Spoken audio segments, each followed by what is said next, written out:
In the third year of my marriage to Captain Logan, his widowed sister-in-law Sophie became pregnant after being assaulted. To protect Sophie's reputation, my husband planned to divorce me and marry her. Hayes thought I'd go hysterical. Cameron, what Hayes never expected was that I accepted his demand with perfect calm because I knew Sophie hadn't been raped at all. The baby she carried was Captain Logan's. They'd cooked up this scheme to give the child a legitimate name. I would give them exactly what they wanted. I only wondered whether they could handle my gift. Ava, I'm sorry. I'm so sorry. Captain Logan hadn't slept all night. His eyes were bloodshot, his voice hoarse and cracked. I really can't leave my sister-in-law to fend for herself. If I hadn't abandoned her halfway, she wouldn't have. At that point, the backbone Hayes always kept so straight bowed slightly, and his voice broke. Hayes couldn't go on. Ava, I have to marry her, you have to understand. I can't let the world laugh at her because of my mistake. It's my responsibility. His voice suddenly rose. Right then Hayes was kneeling in front of me, looking up straight into my eyes, like a convict waiting for the judge's sentence. Watching the tormented man before me, I felt nothing. The man in front of me was my husband, Captain Logan. Hayes once been a soldier who'd shattered his leg on a mission. After that, his first love became his sister-in-law. And the war hero was reduced to a nobody shuffling papers in records. I had been the light in his darkest hour, pulling him out of the abyss, making his legs strong enough to carry him again. But once the night was over, Hayes went chasing his old son, and my light, beside that son, became dispensable. My name is Dr. Sinclair. I'm a surgeon at Riverdale General Hospital. Back then, Captain Logan had retired from the Army because of his injury and landed a clerk's job in the Riverdale Police Department's records unit. We met at the hospital. And in the tangled way things happen, we married, under my careful rehab. 2 years later, Captain Logan stood on his own again, once Hayes could walk.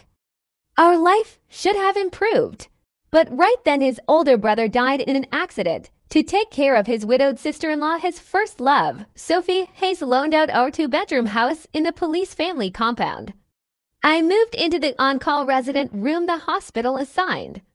Hayes bunked in the bachelor officer's quarters, and his sister-in-law lived alone in the spacious family unit flat.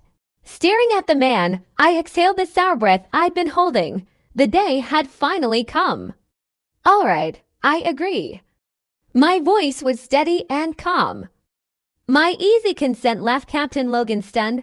Hayes clearly hadn't expected me to give in so readily. But right then Hayes was drowning in the joy of soon marrying the woman Hayes loved, and merely keeping his face in check cost him all his energy. So Hayes had no attention left for my unusual reaction. Ava, I knew you were the understanding kind. Don't worry, even after we pick up the divorce decree, I'll still be your husband. Once I've settled things for the baby my sister-in-law is carrying, I'll divorce her and come back to you. Wait for me, I'll return. Hayes spoke lightly, as though Hayes were merely heading out on a business trip and would be home in a few days. I knew those were just careless words, not worth a penny. I'm an orphan. Grandpa fished me out of a hospital trash can. When I met Captain Logan, Grandpa was already dying, so I married him to give the old man peace. After the wedding, I did everything I thought a wife should do, only to discover I'd tethered myself to a man without a shred of backbone. Ever since Hayes handed our house to Sophie, I'd been waiting for him to ask for a divorce. I thought Hayes'd at least be honest. Instead, Hayes served up this insulting lie.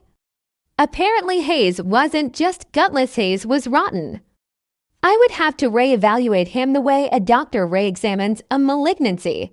After Hayes left, my gaze drifted to the radio still humming on the table. The moment Captain Logan stepped out of the hospital dorm, Hayes hurried straight to the police family compound. Captain Logan, here to see your sister-in-law again. You're so good to her. A neighbor lady greeted him on the stairs. No, it's only what I should do. My brother's gone. I have to look after his wife. With those words, Hayes vanished up the stairwell. HMPH, sister-in-law, my foot. Lone man, lone woman. I bet his intentions aren't pure. The round-faced woman spat in disgust as his back disappeared. Stop that. Don't gossip. If word gets out, you'll be sorry. Her long-haired companion hushed her in alarm. Oh, I just feel sorry for Ellis. All right, I'll shut up. Everyone living here was married to a cop. If loose talk hurt their husbands' careers, the price was too high. The pair whispered a bit longer, then changed the subject. Captain Logan had no idea how dirty Hayes and Sophie looked to the building. Though Hayes kept saying Hayes was caring for his sister-in-law, people weren't blind. They simply chose not to confront it openly. I had lived here more than 2 years, and the wives were used to dropping by the hospital whenever they were sick. So even though I no longer lived in the compound, news of Captain Logan and Sophie reached me anyway. Only the two of them still believed they were spotless. Self-delusion is what that's called. Sophie Ava agreed to the divorce. Captain Logan burst through the door, unable to wait to share the good news. Really, Blake? Ava actually said yes. Sophie's face lit up with relief since discovering the pregnancy she'd lived in terror. In this day and age, an unmarried pregnant woman could be arrested or worse. She'd feared Captain Logan might deny the child or force her to end the pregnancy. Luckily, Hayes still had a soft spot for her. After wrestling all night, Hayes agreed to keep the baby, and together they'd schemed how to legitimize it. At last they'd hit on this perfect plan. Privately, they would tell Dr. Sinclair that Sophie had been assaulted because of Captain Logan's neglect and was now pregnant. To save her reputation, Hayes would grit his teeth, divorce Dr. Sinclair, and marry Sophie publicly. Captain Logan would hint that Dr. Sinclair had fallen for someone else, that their marriage had collapsed, and then Hayes would fake a minor injury so Sophie could play the heroine, nursing him back to health. The wedding would follow naturally, killing two birds with one stone. Step 1 was now complete. Blake, are you sure it's safe? I'm still nervous. Ava won't breathe a word. The whole plan hinged on Dr. Sinclair being the only outsider who knew Sophie had been raped. If Dr. Sinclair repeated their story, Sophie was finished. Don't worry, Ava's kind-hearted. She knows what would happen to you if that tale got out. She'll stay quiet. I know her. Captain Logan spoke with absolute certainty, missing the flash of hatred that crossed Sophie's eyes. HMPH kindness is useless. I still stole her husband. Sophie hugged him, resting her head against his shoulder. Blake, you two know each other so well, and here I am breaking up your marriage. She sobbed softly. Captain Logan's heart twisted. Hayes held her tight. Sophie, what nonsense are you talking? You know where my heart is. Yes, Ava is kind and she healed my leg, but that was only her duty as a doctor, as a wife. To me, she was just a doctor, just a wife. You are the woman I love.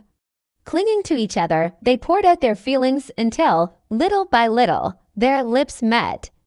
Just as they were losing themselves, the door crashed open. Ah! A shriek ripped through the air, and the two people wrapped in each other's arms sprang apart. The one who had just pushed the door open was Mrs. Zimmerman from next door. She had been halfway through cooking when she discovered she was out of salt and thought she'd borrow a cup from the neighbor. When Captain Logan had come in earlier, Hayes'd been in such a hurry that Hayes only pulled the door shut, as hadn't locked it. Mrs. Zimmerman gave one push and the door swung wide, and she walked straight into a scene hot enough to scorch her eyes. Dear Lord, what are you two? What is this? That single scream brought everyone on the 4th floor stumbling out of their apartments. There were 6 households on the floor, and with dinner hour in full swing, a crowd formed within seconds. Footsteps began to echo from the floors above and below. So Captain Logan and his widowed sister-in-law finally got caught. Did Ellis walk in on them? Everyone in the building had more or less suspected something. After all, Captain Logan had been seen slipping in late at night more than once. Ask Mrs. Zimmerman, she got here first. Oh, I can't even say it out loud. Shame on you both.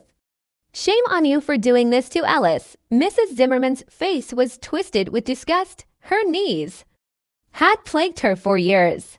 And it was only thanks to Alice, that is, thanks to me, that she could finally move without pain. Seeing the two of them clinging to each other turned her stomach, and she felt no urge to spare them an ounce of face. That's right, if it weren't for Alice, Captain Logan, you'd still be hobbling around on that bum leg of yours. A little gratitude wouldn't kill you. Brother-in-law and sister-in-law, that's incest. Plain and simple. Captain Logan's doorway was jammed with gawking neighbors. Call the police. This is public indecency. Filth like this can't be allowed to poison our community. At the chorus of curses. Captain Logan and Sophie panicked. Times were conservative. The spectators felt morally outraged. It's not what you think. You've got it all wrong. Captain Logan dropped every scrap of remorse and scrambled to explain it away. Wrong? How is it wrong? I saw your mouths glued together. How is that a misunderstanding? Mrs. Zimmerman grew angrier when she heard him still trying to wriggle out of it, and her tongue turned even sharper. Nothing happened, just a speck of dust in my eye. He was blowing it out for me. Mrs. Zimmerman, you must have seen it wrong. Sophie's eyes were rimmed with red. Her voice quivered. Soft and fragile, the exact opposite of Mrs. Zimmerman's hard scolding. Unfortunately, the damsel act usually worked only on men. In the eyes of the neighborhood matrons, it had the opposite effect. Look at that little flirt. Playing the victim shameless. Caught red-handed and still lying. No wonder she'd stoop to sleeping with her brother-in-law. Exactly. Poor Alice, run off by some tramp. Disgusting. Get out of our complex. We won't let a husband stealer stink up our courtyard. Yeah, get lost. We won't let you ruin our neighborhood's good name. Sophie's bad luck was that the courtyard was packed with women who loathed homewreckers by instinct, women I treated for every embarrassing complaint under the sun. Even in my absence, every voice spoke for me. Enough. Sophie and I are upright. Honest people, there's nothing between us. Stop spreading poison rumors. Kill. Do you want blood on your hands? No matter what, Hayes could not admit guilt today. Captain Logan barked the words out, chest puffed, looking so righteous that a few faces actually wavered. That's right, we're innocent. Amory, how can you slander us if this gossip gets out? How will I ever face anyone again? Sophie looked devastated, tears sliding down her cheeks, her whole frame trembling as though she could collapse at any moment. Mrs. Zimmerman, maybe you really did see wrong watching Sophie's performance. The crowd hesitated. Could they have misread the scene, seeing the doubt still etched on every face? Sophie suddenly whirled and dashed toward the wall. If no one believes me, I'll prove my innocence with my life before anyone could react. She cracked her forehead against the plaster. The move was so quick the onlookers froze. Enough. You're acting just like the old landlords who hounded people to death. We've done nothing wrong. How dare you slander us? Captain Logan roared at the crowd when Sophie slammed into the wall. Shock rippled through the hallway. Everything else was forgotten. Saving her came first.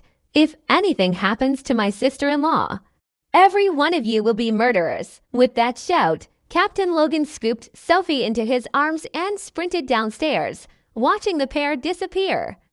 The remaining neighbors exchanged stunned glances. Disgusting. Pale what trash. Some cursed, some worried about Sophie's condition. With the main players gone, the crowd gradually dispersed, but the stain they left behind would not fade so easily once outside the complex. Captain Logan carried Sophie to a deserted corner and set her down. Sophie, are you hurt? No? Blake, I held back when I hit the wall, just a red mark. Nothing serious. Thank God, thank God. Sophie, you're quick on your feet. Captain Logan's relief was genuine. What do we do now, Blake? Sophie's brows drew together. Can we still follow the original plan? Captain Logan's expression darkened. They had slipped the news for the moment. But after today, every move they made would be watched. If Hayes divorced Dr. Sinclair now and married Sophie straight after, No excuse on earth could clear their names. No scratch the plan, Captain Logan declared. Hayes wanted Sophie. But Hayes wasn't a fool. A ruined reputation could sink him. His leg was whole again. And ambition was stirring. Hayes was no longer the cripple with no future. But my belly won't. Wait, Sophie's face crumpled. She began to resent him. If Hayes hadn't shattered his leg, they'd have been together long ago. If Hayes hadn't married another woman, they wouldn't have to sneak around. If Hayes hadn't always insisted on finishing inside her, she wouldn't be pregnant. Life had been perfect living in his house, spending his money, sleeping in his bed, with no strings attached.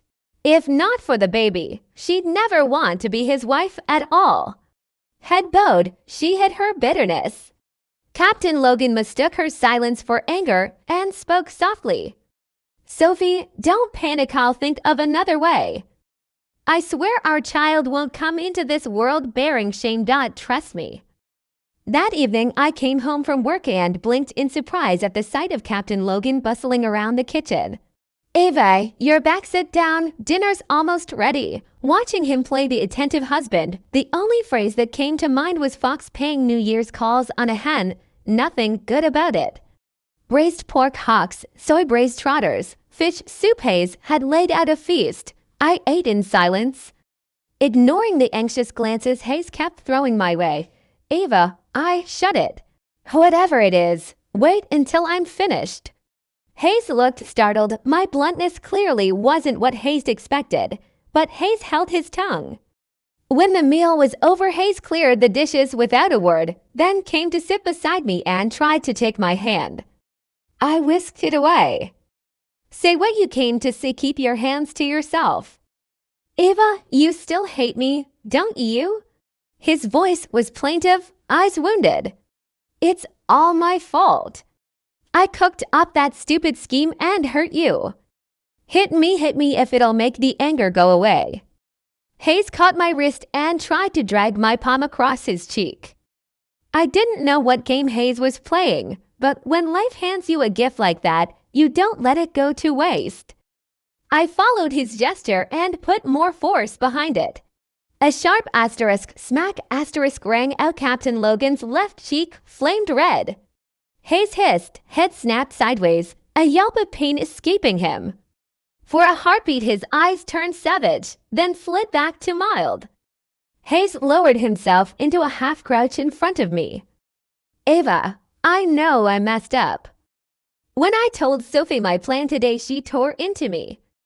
She said I'm your husband, that you're the one I'm responsible for. Helping her doesn't have to mean divorcing you. We can just look out for her more in everyday life. The moment I heard that, I thought, damn, I'd been tunnel visioning while she was so down. After she chewed me out, I finally saw how far off the rails I'd gone.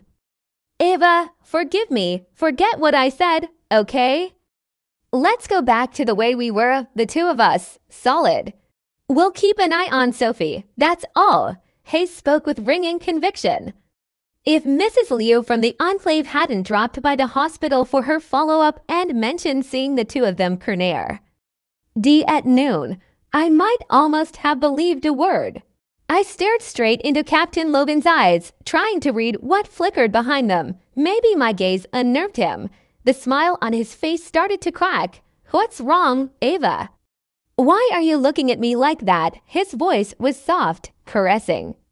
His eyes gentle. Nothing. I'm on night shift. Anything else, if not. Head home. When Hayes realized I was sending him away, Hayes dropped the roundabout act. Ava, here's the thing. Sophie feels awful about putting you through this. She wants to host you for dinner at the Enclave this weekend. Will you come? Hayes watched me, eyes brimming with hope. I gave a non-committal nod. We'll see. If the hospital's quiet, I'll drop. I left it open. I could sense Captain Logan hatching something. And I meant to keep the upper hand. Ava, I'll pick you up when the time comes. My answer visibly loosened the knot in his shoulders. Hayes said goodbye and left. Yes, ever since Hayes loaned Sophie the Enclave house, we'd been separated, living under different roofs. Even before that, while his leg was still bad. We'd each kept our own room. Only after it healed did we share a bed a handful of times. I'd always thought of our marriage as a sound partnership. If Hayes developed other ideas and spoken to me honestly, I wouldn't necessarily have refused. Pity Hayes chose lies and secrecy from the start. With a man of that character, how could I trust him? How could I not stay on guard? The weekend arrived in a blink. I straightened the apartment, finished the laundry, then settled into the recliner by the window with a book, enjoying the slow drift of a perfect afternoon. Just as the day was folding into dusk, a knock sounded at the door. Captain Logan. I'd almost managed to forget Hayes existed. Now Hayes was back, demanding attention. Once I was ready, I followed him to the police family enclave. The wives gossiping in twos and threes on the curb swarmed the moment they spotted us. Ellis, you're home today. Ava, you're back. Though I'd moved out half a year ago, they greeted me with the same warmth as ever, and I returned it in full. Ava, let's hurry. Sophie's dishes are done. They'll get cold if we wait, Captain Logan said, catching my hand, smiling at the crowd. Ladies, it's late and Ava's starving. Let her eat first. She can chat once we're finished. Hayes laced his fingers through mine, cracking jokes to the neighbors. I hadn't seen it coming. I tried to yank free but couldn't shake his grip. For the sake of tonight's plan, I swallowed my anger. The moment we were out of sight, I kicked him hard in the shin, snatching my hand back while Hayes was still startled. Speak with your mouth, not your hands. I marched ahead up the stairs. Hayes hesitated, then followed. At his door, I found it ajar. A man already sat at the dining table. Sophie wasn't inside. She was at the makeshift kitchen on the landing, ladling soup. Captain Logan stepped up behind me. Ava, let me introduce an old army buddy, Colt. Hayes is from around here. Back on leave, thought I'd have him over. Colt, this is my wife.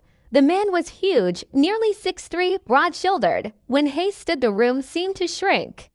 The word wife made him flinch almost imperceptibly. But Hayes recovered instantly. We were about to sit when Sophie carried in a tureen of chicken. Soup. Ava, you made it. Sit. Tonight's on me, eat all you want. She played the hostess with gusto.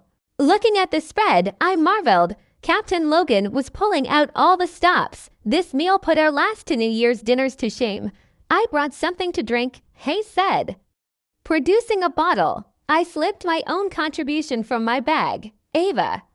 Thank you. When Hayes saw the aged bourbon Grandpa had laid down years ago, his eyes glazed with sentimental gratitude. The meal unfolded merrily. Captain Logan and Colt traded barrack stories. Sophie chiming in, I ate in silence. Mid-sentence, Colt swayed and slumped across the table. A second later, the room spun and I toppled after him. Captain Logan and Sophie exchanged a glance, glittering with triumph. Together they dragged us into the bedroom, arranged us on the mattress, posed us, then tiptoed out. You stay here tonight. I'll bring people first thing tomorrow, Hayes murmured. Got it, Blake. Just make sure you show up with the crowd, she whispered back. When have I ever let you down? Their voices faded. A soft thud, something hit the floor. At the sound, I opened my eyes slowly. My clothes were rumpled. Hatred flashed through me. I hadn't meant to push things to the brink. But when I learned Sophie had tried to my veterinary aphrodisiacs, rage ignited.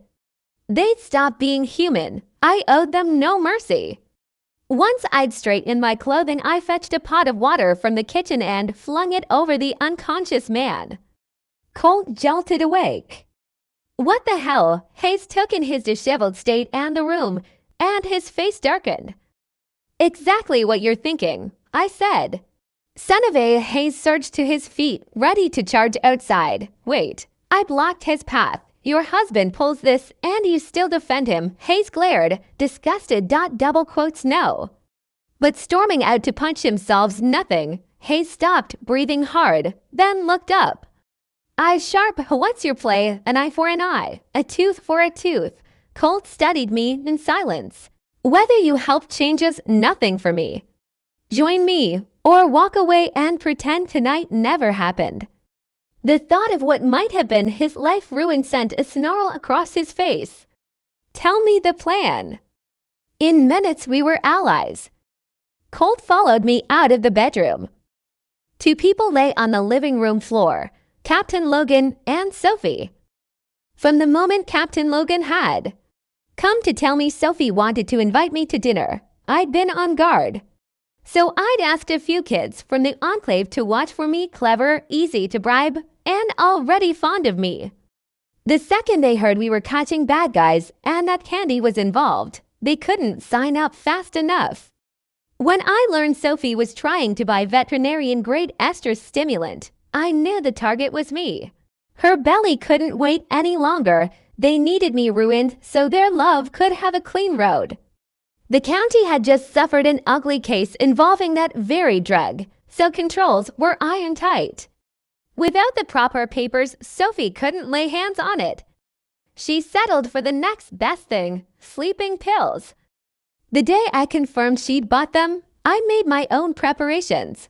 When Captain Logan arrived, I'd already swallowed the antidote.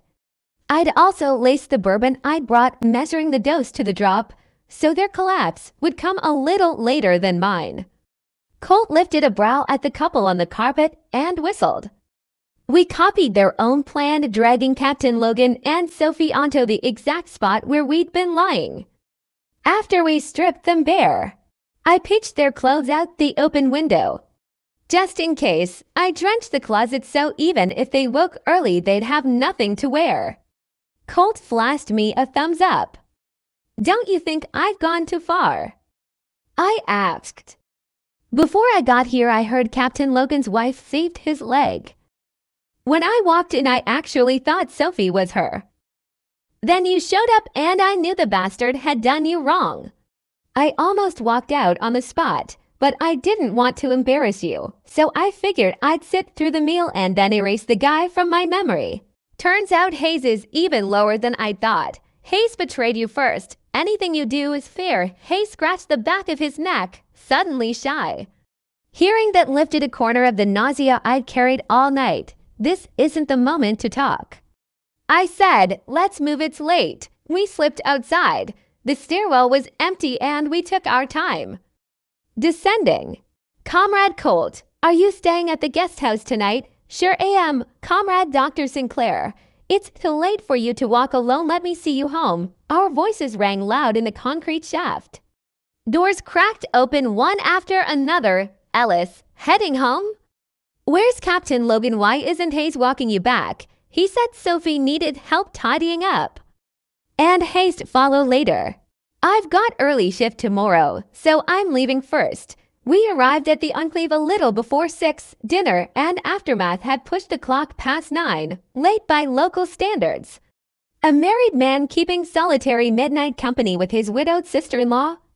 Scandalous whispers wrote themselves. What kind of husband doesn't see his wife home, has to stay with that man-stealer? Ellis, dear, walk slowly. My old man's cough is back. Could we bring him to your outpatient clinic tomorrow? Of course, Mrs. Zimmerman. Come straight to the hospital. I'm on door duty. Bless you, Ellis. See you in the morning. I kept greeting neighbors all the way out, Colt at my side. At 1 we returned, black sweaters, black scarves, moving like shadows. I'd meant to come alone, but a second pair of hands proved useful. Inside the living room, I fed a corner of the sofa cover into the stove and touched it with a burning paper. Then I sprinted out. Fire! Fire! I shrilled. Beating a tin basin, the whole building lurched awake. Where's the fire? Get water, move. I'd left Captain Logan's door ajar. Smoke ribboned into the corridor. The crowd followed the trail and doused the flames in minutes. Thanks to my generous dosing, the racket still hadn't roused the sleepers. Everyone filed into the bedroom and found the naked pair tangled together. Good Lord! Public indecency. Looks like they spent every ounce of strength still out cold. I told you. They were filthy. Now we've seen it with our own eyes. Someone splashed them awake shameless. Fetch the chief, this can't be hushed up. Lock him up and throw away the key. Where's Alice? Thank heaven she left hours ago. How could they do this to her? Voices layered on voices.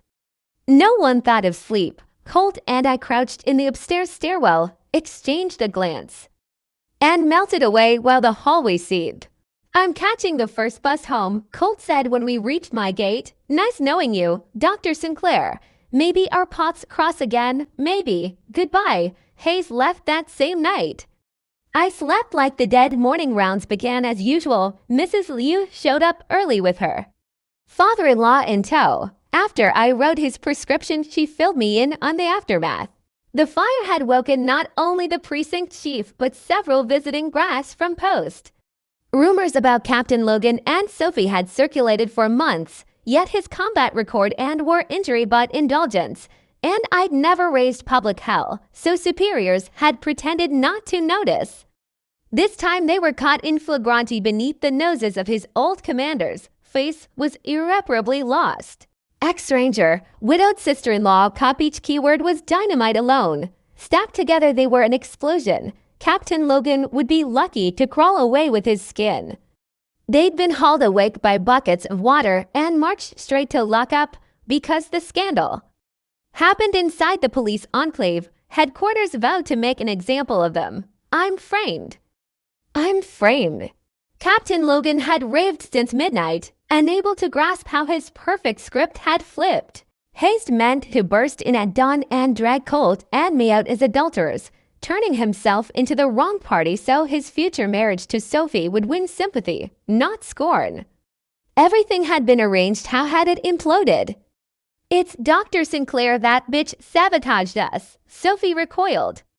She'd never seen Captain Logan this unhinged. Dr. Sinclair, she echoed, desperate to redirect his frenzy. Who else? Not your battle buddy. Hayes stepped off the train yesterday. The more she repeated it, the more convinced she became. It had to be Colt. Hayes has always been jealous of me, he muttered. Ever since my leg was shattered. Hayes was probably gloating inside. Now that word's out, I'm walking again. Hayes shows up to test me. Hayes must have clocked what I did yesterday and decided to get even. Bastard. Convinced Hayes solved the puzzle, Blake still couldn't voice the truth. If Hayes did, the scheme Hayes hatched against Ava and Colt would come to light. Hayes slammed the wall with his fist, picturing Colt's face in the plaster. Blake, what are we going to do? For once Sophie sounded on the verge of tears. The nationwide crackdown meant that if anyone discovered her pregnancy, she could be shot. She regretted everything. Why had she ever tangled with him? But remorse was too late. Ava, there's still Ava. If she testifies for us, we're saved. A wild hope flashed in his eyes and Hayes shouted down the corridor, Get somebody in here. I've got something to say. Soon after Mrs. Zimmerman left, two patrolmen showed up at my office to say he wanted me to testify. Testify to what? I stared across the desk at Danny Chen, Mrs. Zimmerman's son. Beside him stood my neighbor, Sergeant Shaw, whose baby I delivered in the middle of the night. Both of them were practically family, yet at my question they shifted their boots, cheeks coloring. Just tell me straight, I said. I already know what happened last night, no need to spare me. You're kidding. Blake claims our marriage is fake. A show for Grandpa, that's the story, Danny replied. Hayes says your grandpa was dying. So Hayes married you to let the old man die in peace? You've lived apart for years. Never, consummated anything. Sergeant's ears turned scarlet. So in his version, the marriage is void and betting Sophie isn't public indecency? Hayes exhaled hard once Hayes forced the words out. They watched my face as though I might shatter. I laughed, half fury, half disbelief. I'd seen Shameless, but this bottomed the chart. Come back to the dorm with me, I said. I've got something you need to see. After signing out, I led them to my on-call resident room at Riverdale General and pulled our marriage certificate from the drawer. Take a good look, real or forged. The embossed seal glinted under the fluorescent light. Both men answered together, real enough to prove Captain Logan and I are legally married. Absolutely. Relief washed over them. His confident talk of a paper-only marriage had almost calmed them. The steel stamp on the certificate canceled every lie they'd swallowed, and they filed the betrayal away for tonight's kitchen table retellings. There's one more thing you should hear. I pressed the button on my little dictaphone. I've been brushing up on Spanish. So I record myself. By accident, I caught this conversation the first time Blake demanded a divorce. So Hayes could protect Sophie after she was supposedly assaulted. When the tape clicked off, Sargent and Danny exchanged a look. Decision made. Alice. May we take both the license and the recording as evidence? A guy like Blake disgraces the badge. Whatever you want, we'll relay it to the press. Thank you. Riley Taylor. I gave Blake everything. Look how Hayes repaid me. All I ask is a divorce. Carry the message upstairs and let the system finish the rest. A tear slipped down my cheek. I ducked my head so they wouldn't see. Don't cry, Sargent said. We'll pass it on. You'll get what you want. I dab my eyes for show. Head on back, then. The evidence is yours and I trust you. I've got patience waiting. I didn't worry about the chain of command. Sargent's uncle is the chief and the visiting colonel who dined at the chief's house. Last night was Grandpa's old friend. He's signed our wedding certificate himself. Orphan or not, I wasn't someone to stomp on. When Danny and Sargent delivered the proof, the precinct erupted. Investigation showed no assault, no shadowy rapist, only Blake as father of Sophie's unborn child. The affair had started the week his brother died. Command's anger doubled. What might have been a demotion became a dismissal and a 10-year prison labor sentence. Sophie boarded the same transport to the Northwest. Neither could accept the verdict, but acceptance wasn't required. The leg he had healed in record time buckled again under hard labor. This round there was no Eva to knit bone and muscle hazed limb for life. Because Sophie was pregnant, they gave her lighter duty, yet years of coddling left her useless with shovel or pick. She miscarried in the 3rd month. When he heard, Hayes disowned her. Soon she latched onto a junior cadre, trading favors for protection. He turned her in. The cadre's wife chased her naked across the prison farm, and their combined screw-up stretched a 10-year sentence to 15. Colt, whose life they'd almost wrecked, mailed me every update. Each time their misery deepened, I celebrated with takeout from the best restaurant in town. Gradually, his letters drifted to ordinary life. Some days I wrote back, some I didn't. Whenever Hayes hinted at something more, I pretended not to see. Whatever tomorrow brings, I'm living for today unhurried, unnowned, and gloriously free. Thank you for staying to the end. On a scale of 1 to 10, how would you rate this story? If you enjoyed it, hit like and share with friends. We'd love to hear your thoughts in the comments. Don't forget to subscribe for more gripping tales. See you next time.